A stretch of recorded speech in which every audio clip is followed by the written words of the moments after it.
कि अच्छा होगा तो भरोसा हो लोगों को। तो सिस्टम क्या है जो अच्छा दिखाई दे, जिससे कि हम कह सकें कि इसकी तरफ जाना है। तो बहुत सारे लोगों ने पिछले 700 वर्षों में डेमोक्रेसी की बुराई की। गांधी जी भी एक, एम के गांधी, उन्होंने ये भी कहा कि ये जो डेमोक्रेसी है ये एक गुलामी बढ़ाने वाली व्यवस्था है, और मैं कहूंगा भारत में कि व्यवस्था ना आए। यहां प्राइम मिनिस्टर एक प्रोस्टिट्यूट की तरह और सांसद एक बांझ की तरह है। लेकिन गांधी जी जैसे तमाम लोग दुनिया में एक वैकल्पिक व्यवस्था को देने में असफल हुए।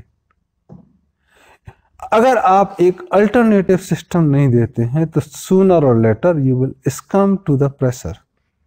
और गांधी जी के साथ तो ये बहुत हुआ कि 1908 में 9 में हिंद स्वराज में उनकी व्यवस्था का, इंग्लैंड की पार्लियामेंट डेमोक्रेसी की उन्होंने जो बुराई की वो हम नहीं कर सकते, बहुत ज्यादा की।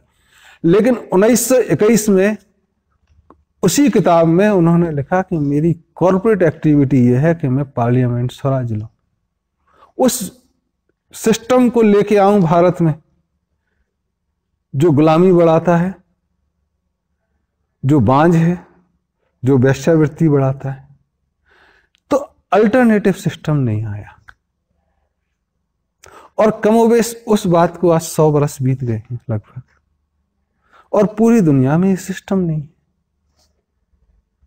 आज अगर हम बात कर रहे हैं इस बारे में और फिर से इस चीज पे चर्चा कर रहे हैं, तो जाहिर है कि अगर मैं कोई अल्टरनेटिव सिस्टम सजेस्ट नहीं कर सकता हूं तो इस इंटरव्यू का कोई मतलब नहीं है।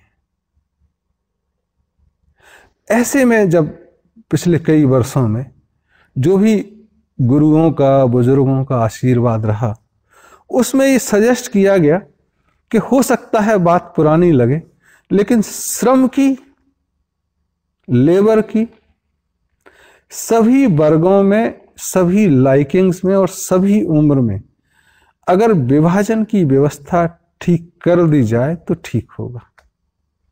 तो जब हम पूछे कि श्रम की विभाजन की व्यवस्था से उनका सीधा सीधा क्या मतलब है, बोले ऑर्थोडॉक्स लगेगा बट आश्रम व्यवस्था इसका नाम है।